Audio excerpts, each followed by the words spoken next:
네, 어느덧 데살로니가 전서의 말씀 5장까지 우리가 진행이 되었습니다. 이제 마지막 장이죠, 5장. 오늘가 이제 다음 시간, 다음 주로 이제 강해 설교, 10번째 강해 설교로 이제 데살로니가 전서의 강해가 마쳐지게 될 텐데요. 사실 데살로니가 전서에서 가장 다루고자 하는 핵심은요, 이제 후반부에 나오겠죠. 지난주부터 시작이 된 건데 사실 재림에 관한 이야기예요. 데살로니가에서 가장 다루고자 하는 내용은요.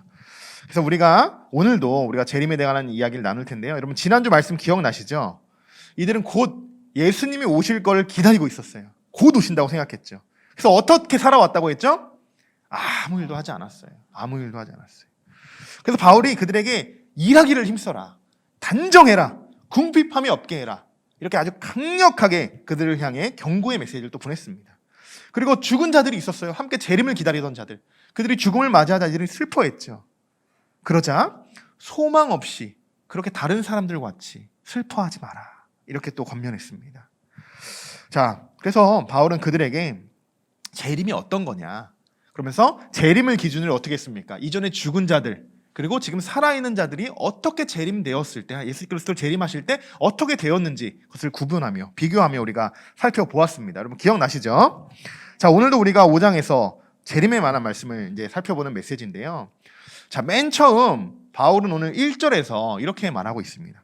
형제들아, 때와 시기에 관하여는 너희에게 쓸 것이 없음은. 자, 이렇게 딱 달라 이야기합니다. 자, 이 말씀 한번 보십시오. 바울이 이들에게 이렇게 쓴 이유, 이 의도는 무엇일까요?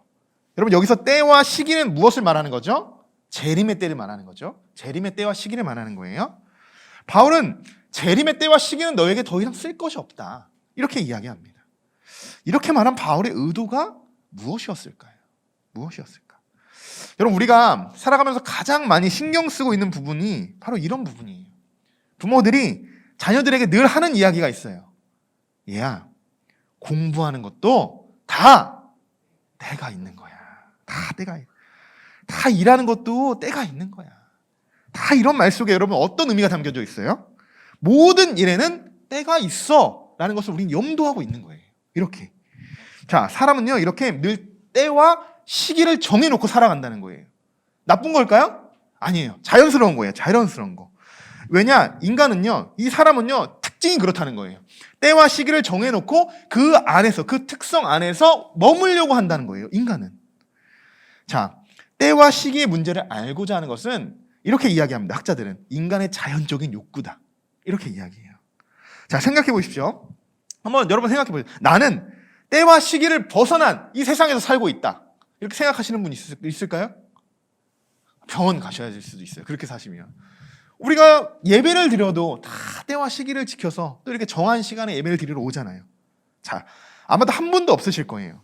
인간은 늘 때와 시기를 정해놓고 그 틀 안에서 우리가 살아간다는 거예요. 늘.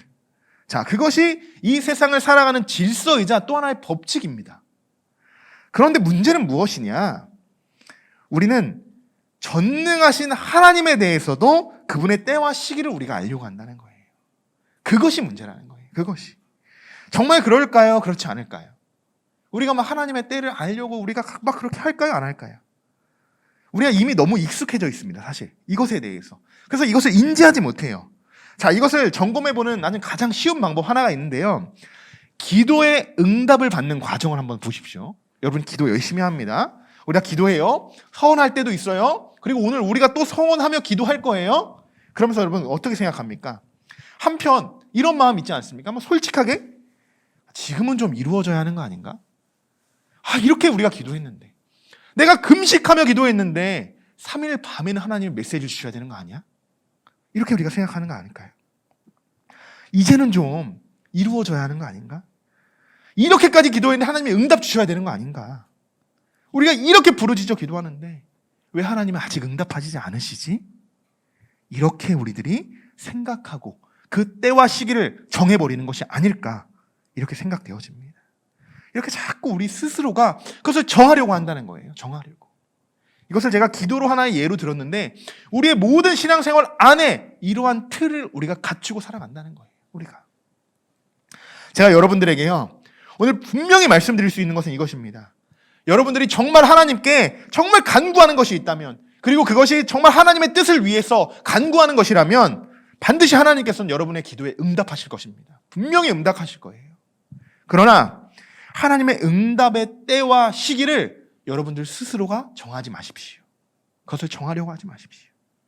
여러분이 간구하는 것이 분명히 하나님의 뜻에 합당하다면 가장 좋은 때에 하나님이 원하시는 그 가장 좋은 시기에 하나님이 여러분에게 응답하여 주실 것입니다. 우린 그거를 붙드는 거예요. 우리는 그것을 기도하며 계속적으로 기도하는 거예요. 하나님이 이제 주셔야죠 라고 우리가 하나님을 원망하는 게 아니라는 거예요. 성경에 어느 누가 하나님 내가 기도했으니 오늘 주시옵소서 이렇게 기도합니까? 하나님 우리는 알지 못해요. 한 치 앞도 알지 못합니다. 하나님 인도하여 주시옵소서. 모든 분들이 다 이렇게 성경의 위대한 분들, 이런 인물들이 그렇게 기도하지 않습니까? 우리가 기도의 응답에 관해서도 우리 하나님의 때를 알지 못하는데 재림에 관해서 우리가 더더욱 알 수 없겠죠. 재림에 관해서 더더욱 알 수 없습니다. 오늘 3절에서 바울은 이렇게 이야기하고 있어요. 같이 한번 읽어볼까요? 그들이 평안하다, 안전하다 할 그때에 임신한 여자에게 해산의 고통이 이름과 같이 멸망이 갑자기 그들에게 이르리니 결코 피하지 못하리라. 아멘. 자, 그들이라고 시작합니다. 그들이. 자, 여기서 말하는 그들은요, 예수 그리스도를 믿지 않는 자들을 이야기합니다. 예수 그리스도를 믿지 않는 자들. 자, 그들에게 어떤 일이 벌어집니까? 지금 그들은 어때요? 평안하다, 안전하다. 쉬운 말로 이렇게 썼죠? 그들은 행복하다는 거예요. 지금 이 세상이 행복하다는 거예요. 너무 즐기는 거예요. 너무 좋다는 거예요. 자, 지금은 그럴지 모르지만 예수님께서 오시는 그날엔 멸망이 갑자기 그들에게 이를 것이다. 갑자기. 해산의 고통과 같이 결코 피하지 못할 것이다. 어떻게 여러분 피합니까? 어떻게 피할 것이에요? 재림은 누구도 피해갈 수 없어요.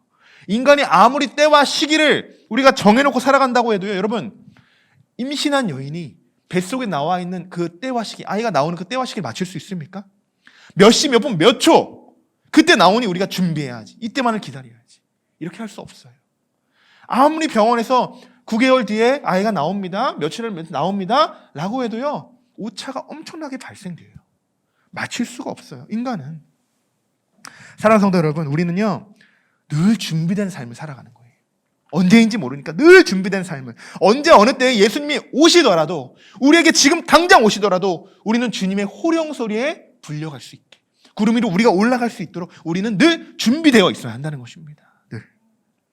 우리가 이 세상 살아가는 세월 어떤가요, 여러분? 길어야 100년. 정말 길어야 110년이에요. 무드셀라 같이 998년인가? 989년. 못 삽니다. 네. 못 살아요. 아주 짧은 시간이에요. 아주 짧은 시간. 아주 짧은 시간 동안 여러분 이 세상에서 안전하다, 평안하다, 행복하다 이렇게 부귀영화를 누리며 살아가시겠습니까? 아니면 영원한 안식과 기쁨이 있는 하나님의 나라, 그 천국에서 영원한 기쁨을, 하나님과의 영원한 삶을 여러분 이어가시겠습니까? 세상, 하나님 나라. 우리가 살아가면서 우리는 그 세상에 속한 사람인가? 하나님 나라에 속한 사람인가? 이것이 중요해요. 이것이. 자, 오늘 본문 4절과 5절의 말씀을 보시면요, 어둠에 속한 자, 그리고 빛에 속한 자가 나와요. 이것을 비교해서 이야기하고 있어요. 여러분, 그럼 우리는 어둠에 속할까요? 빛에 속할까요?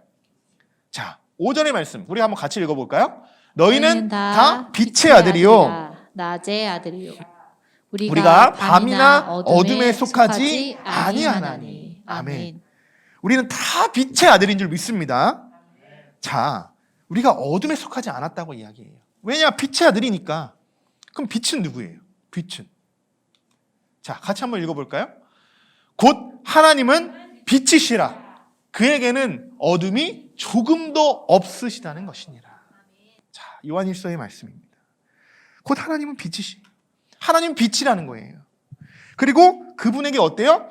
조금의 어둠도 없다는 거예요. 어둠이. 전혀 없다는 거예요. 우리가 분명 빛의 자녀라고 했습니다. 빛의 자녀. 여러분, 빛과 어둠은 어떻습니까? 함께 공존할 수 있을까요? 빛이 있는데 어둠이 있을 수 있을까요? 없어요. 빛이면 빛이고 그냥 어둠이면 어둠입니다. 여러분, 빛과 어둠은 여러분 어느 아들이라고 했죠? 빛의 아들. 그렇다면 여러분 지금 빛의 아들로서 이 세상을 비추어가고 하나님의 주시는 그 빛으로 이 세상을 비춰 밝혀나가고 계십니까? 빛이 하나님이고 어둠이 세상이라고 할 때 빛과 어둠의 비중, 여러분이 빛의 아들이라고 생각해요. 빛과 어둠의 비중이 어느 정도 되십니까? 온전히 정말 빛의 아들로서 100% 이런 빛을 발하고 계십니까? 아니면 한 80%? 한 70%? 60%?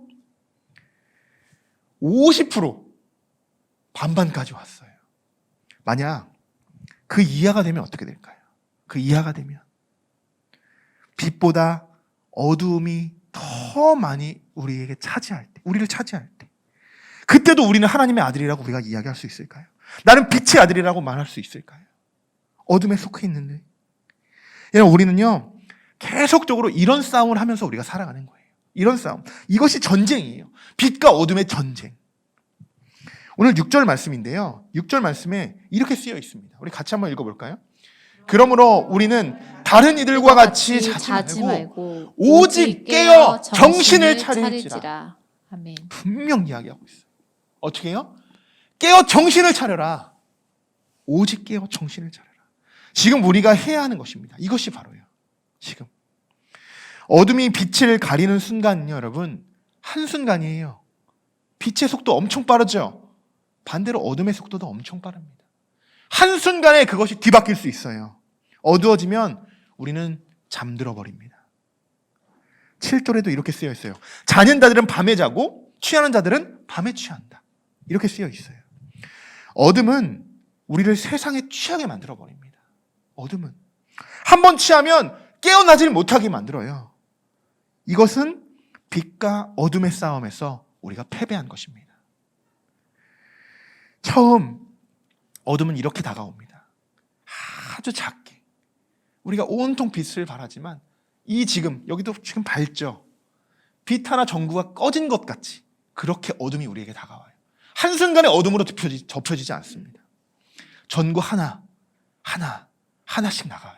하나씩. 우리가 알지 못해요. 거기에 익숙해져요. 그런데 어느덧 익숙해져 보니 어두컴컴해집니다. 빛은 우리에게 이렇게 다가오는 것이, 어둠은 이렇게 다가오는 것이. 결국엔 어떻게 될까요? 우리의 모든 것이 어두워집니다. 모든 것이. 그리고 우리의 눈을 가리게 되고 마음의 문을 닫게 되고 우리의 정신을 혼미하게 만들어 버립니다. 그렇게 될 때까지도 우리는 모른다는 거예요. 내가 어두워지는지 모른다는 거예요. 그렇기 때문에 깨어 정신을 차리라고 이렇게 이야기하고 있는 것입니다. 여러분, 우리 옆 사람과 한번 인사 나눠보겠으면 좋겠어요. 깨어 정신을 차립시다. 네, 깨어 정신을 차립시다. 네. 네, 잠에서 깰 필요가 있는 것 같습니다. 자, 여러분, 하나님께서 천지를 창조하실 때, 태초에 하나님이 천지를 창조하시니라 라고 말씀하셨잖아요. 그럴 때 세상의 첫 모습 어땠어요? 그쵸? 땅이 혼돈하고 공허하며 흑암이 깊음 위에 있고 어두컴컴했어요. 세상은. 자, 처음 세상의 모습은요, 흑암이었다는 거예요. 흑암. 그런데 어떻게 하셨습니까? 하나님께서 빛이 있으라. 단 이 한마디에 온 세상은 빛으로 밝혀졌습니다. 그리고 하나님께서 이렇게 말씀하셨어요. 빛이 있으니 하나님 보시기에 좋았더라. 여러분, 우리가 빛의 아들이에요. 하나님이 우리를 바라보시고 정말 좋았다, 내 아들이다라고 말할 수 있는 것은 왜 그렇게 말하실 수 있을까요? 우리가 빛날 때 그렇게 말씀하실 수 있는 거예요. 빛의 아들이니까.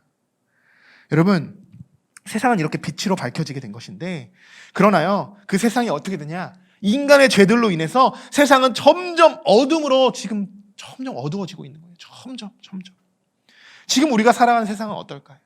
지금 우리가 살아가는 세상.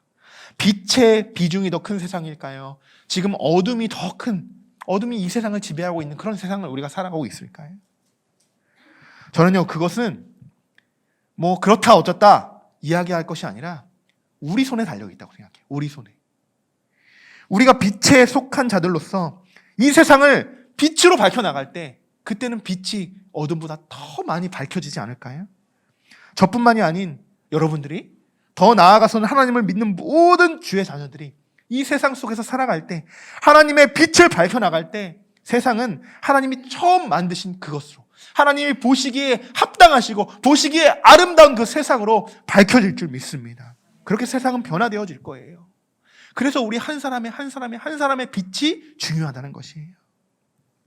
자, 그럼 우리들이 어떻게 해야 이 세상을 어둠이 아닌 빛으로 밝혀나갈 수 있는지 우리가 살펴보도록 할 겁니다. 자, 8절의 말씀입니다. 8절의 말씀 우리 같이 한번 읽어보겠습니다. 우리는 낮에 속하였으니 정신을 차리고 믿음과 사랑의 호심경을 붙이고 구원의 소망의 투구를 쓰자. 아멘. 여러분, 이것이 우리가 이 세상을 밝혀나갈 수 있는 유일한 방법입니다. 그리고 어둠과의 싸움에서 이길 수 있는 유일한 방법이에요. 그런 첫 번째 조건은 무엇이에요? 정신을 차려야 된다는 거예요. 정신을. 우리 분명히 낮에 속했어요. 정신 차리지 않으면 어떻게 된다고요? 순식간에 어둠이 닥쳐옵니다. 순식간이에요. 그러니 늘 정신을 차려야 돼요. 이것이 1번이에요. 그리고 어떻게 합니까? 어떻게 합니까? 자, 싸우려면 어떻게 해야 되죠? 무장해야겠죠. 무장해야 돼요. 가만히 있을 수 없어요. 자, 어떤 무장이 필요할까요? 자, 호심경입니다. 호심경. 자, 여러분, 호심경은 무엇일까요? 호심경. 호심경은 가슴, 이것이 지금 갑옷이죠. 갑옷. 가슴을 보호하기 위해서 갑옷 위에 붙이는 구리 조각을 이야기합니다. 구리 조각. 구리 조각을 호심경이라고 해요. 자, 여러분, 갑옷을 입잖아요. 갑옷을 뭐를 보호하기 위함이죠? 가장 중요한 심장을 보호하기. 그래서 심장을 방어하기 위해서 더 호심경을 덧붙인다는 이야기. 자, 그런데 어떤 호심경을 덧붙인다고 했습니까? 오늘 말씀에서 믿음과 사랑의 호심경을 붙인다고 했어요. 믿음과 사랑의 호심경. 우리가 세상을 살아가면서 가장 많이 공격을 받게 되는 것이 바로 이 부분이에요. 믿음이고 사랑이라는 거예요. 이 부분에 가장 많은 공격을 받습니다. 그래서 믿음과 사랑의 호심경을 갑옷에 붙이라고 하는 거예요. 갑옷, 가장 우리가 많이 부딪히는 부분이에요. 이 세상을 싸우면서 가장 많이 부딪히는 부분, 그 부분에 가장 중요한 믿음과 사랑의 호심경을 붙이라는 거예요. 세상은 우리의 믿음을 수도 없이 흔들어 놓습니다. 막 방어합니다. 방해해요. 자, 그리고 그 믿음을 잃게 되는 순간 우리의 모든 것이 무너지는 거 아니겠습니까? 사랑은 어떻습니까? 세상에서의 사랑은 우리가 뒷전이 아닙니까? 나부터 챙기기에 급하고 나부터 사랑하기에 바쁜데 하나님을 사랑하고 우리가 이웃을 사랑한다? 여러분, 보십시오. 사랑의 호심경을 그래서 붙이라고 하는 거예요. 여러분, 세상은요, 이것보다 더 심하게 여러분들을 공격할 거예요. 믿음에 흔들리게 공격할 것이고 여러분들이 하나님을 사랑하지 못하게 공격할 것입니다. 그 두 가지, 정말 여러분들을 늘 공격할 것, 그 믿음과 사랑, 그것을 잊지 말라고 그 갑옷 위에, 여러분 가슴 위에, 그 심장 위에 믿음과 사랑의 호심경을 붙이라고 이야기하는 것입니다. 여러분들을 믿음과 사랑을 흔들어 놓기 위해서 정말 세상은요, 마구마구 공격해 올 것이에요. 활을 쏠 것이고 창으로 우리를 찌를 것이고 발로 우리를 걷어찰 것이고 주먹으로 우리의 가슴을 내칠 것이에요. 믿음과 사랑을 우리가 잃게 만들기 위해서. 그때마다 여러분, 계속적으로 지금 여러분의 입은 갑옷 위에 무엇이 붙어 있는지를 생각해 보셔야 됩니다. 무엇이 붙어 있는지. 믿음과 사랑의 호심경이 여러분의 심장을 지켜주고 있습니다. 수많은 공격들이 나를 에워쌀지라도 우리가 믿음과 사랑으로 우리가 적을 공격하고 또 우리가 방어한다면, 대적한다면 우리의 사랑과 믿음은 절대로 흔들리지 않을 것입니다. 여러분, 그리스도를 믿는 그 믿음으로 대적하십시오. 하나님의 사랑으로 여러분 그들을 물리치십시오. 두 번째 무엇이냐? 투구를 쓰는 거예요. 투구. 자, 투구는 어디에 쓰죠? 머리에 쓰는 거예요. 머리를 보호하라는 거죠. 자, 머리에 우리가 여러분 쓰는 투구, 머리에 쓰는 투구는 어떤 투구입니까? 어떤 투구예요? 구원의 소망의 투구예요. 그냥 무쇠 투구가 아니에요. 좀 뭔가 금장 투구가 아니에요. 아이템이 엄청 좋은 그런 투구가 아니라는 거예요. 우리가 쓰는 투구는 구원의 소망의 투구라는 거예요. 자, 세상의 어둠의 공격은 우리의 소망을 잃게 만듭니다. 그리스도인들이 소망을 잃으면 어떻게 됩니까? 그럼 무슨 우리가 정말 세상 말로 무슨 낙으로 이 세상을 살아갑니까? 하나님 없이 우리가 무엇을 위해 우리가 세상을 살아갑니까? 우리의 소망이 없으면, 우리에 대한 천국의 소망이 없으면 우리의 세상에 이 살아가는 이 모든 유익은 아무것도 아니게 될 거예요. 아무것도 아니게. 그러면서 세상은요, 세상의 소망이 우리를 자꾸 유혹합니다. 세상의 소망이. 우리의 생각을 어느덧 전환시키고 어느덧 하나 둘씩 우리의 소망을 잃게 해가고 우리를 합리화시킵니다. 뭐 이 정도는 괜찮겠지. 한두 번은 괜찮겠지. 이렇게 우리의 소망이 사라지게 되면 나중에 어떻게 됩니까? 우리의 구원까지도 흔들리게 되는 거예요. 구원. 가장 중요한 거죠. 구원. 그것까지 흔들리게 되는 거예요. 자, 9절의 말씀 한번 읽어보겠습니다. 같이 한번 읽겠습니다. 하나님이 우리를 세우심은 노하심에 이르게 하심이 아니요 오직 우리 주 예수 그리스도로 말미암아 구원을 받게 하심이라. 아멘. 아멘. 자, 하나님께서 우리를 이 세상에 세우셨습니다. 빛으로 세우셨죠. 그리고 세우신 목적이 뭐입니까? 목적이 있어요. 뭐였냐? 오직 우리 주 예수 그리스도로 말미암아 구원을 받게 하심이라. 구원이 목적이에요. 구원이. 우리를 구원하시기 위한 것이 목적이라는 거예요. 여러분, 오늘 말씀을 들으시면서 계속 점검하셔야 돼요. 내가 지금 빛에 있음에도 불구하고, 내가 빛의 아들임에도 불구하고 나를 자꾸 어둠으로 끌고 가는 것은 무엇인가?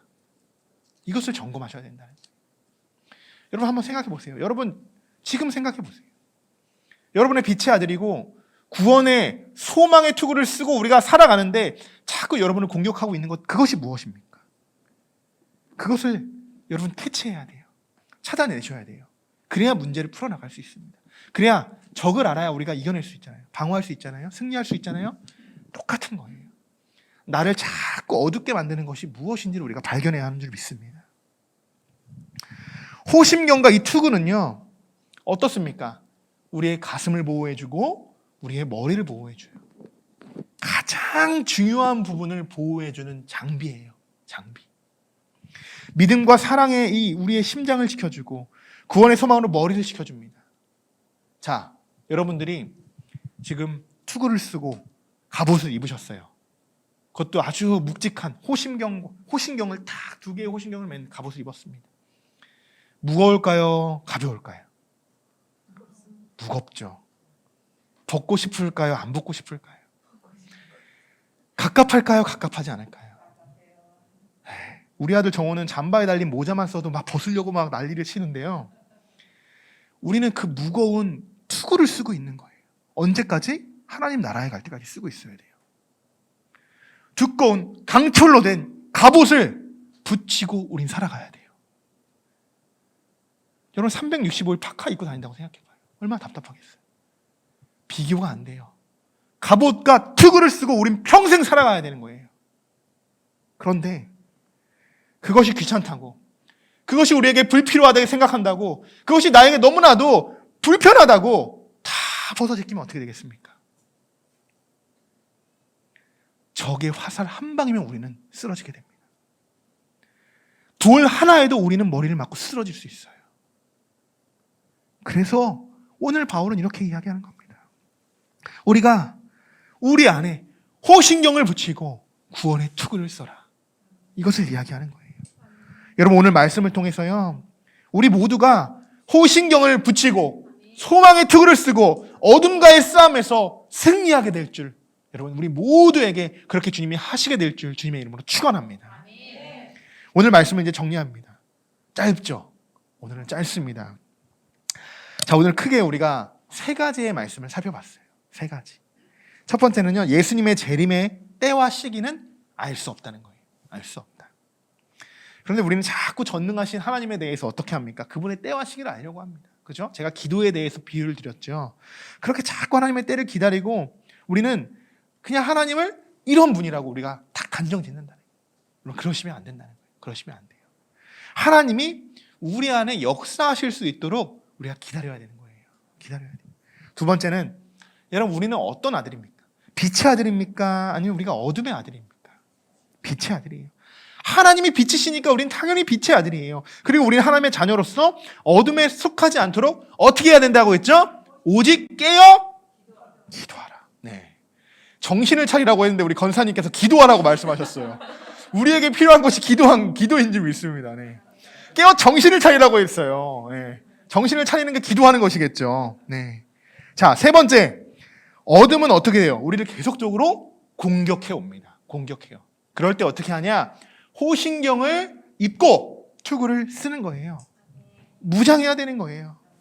자, 믿음과 사랑의 호신경을 여러분 붙이시고 구원과 소망의 투구를 쓰시기를 주님의 이름으로 축원합니다. 오늘 하나님이 우리에게 주신 이 세 가지의 메시지를 붙들고 이제 여러분들은 세상에 파송되실 거예요. 이번 한 주도 파송되실 겁니다.